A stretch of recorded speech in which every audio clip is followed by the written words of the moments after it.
લાંબા સમય બાદ ફરી એકવાર રાજકોટ સહિત રાજ્યભરના એસટી ડિવિઝનના ડીએમઈ અને ડેપો મેનેજરની બદલીના હુકમો એમડી દ્વારા કરવામાં આવે છે. આ અંગેની એસટી વિભાગના સૂત્રોમાંથી મળતી વિગતો મુજબ રાજકોટ સહિત રાજ્યભરના જુદા જુદા ડેપોના 32 જેટલા ડેપો મેનેજર અને ડીએઈ કક્ષાના અધિકારીઓની બદલીના ઓર્ડરો કરવામાં આવેલ છે. મળતી વધુ વિગત મુજબ રાજકોટના ડેપો મેનેજર શ્રીમતી કવિતાબેન ભટ્ટની ભાવનગરના ડીટીએસ તરીકે બદલી કરવામાં આવી છે. આ જ રીતે રાજકોટના નવા ડેપો મેનેજર તરીકે જૂનાગઢના ડીએમઈ તરીકે ફરજ બજાવતા જીએચ ચગની નિયુક્તિ કરવામાં આવી છે.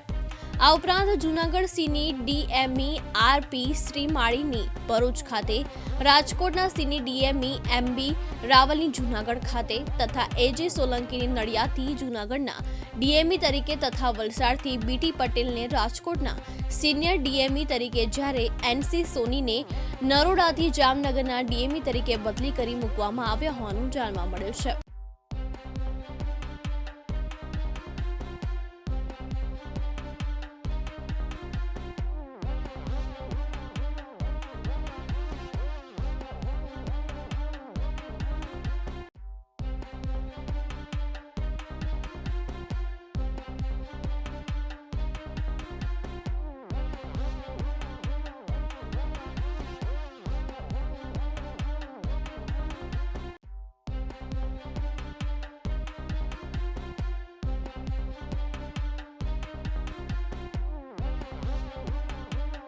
ભરત ભરડવા સાથે રોહિત બોજાણી, દિવ્યાંગ ન્યૂઝ, રાજકોટ.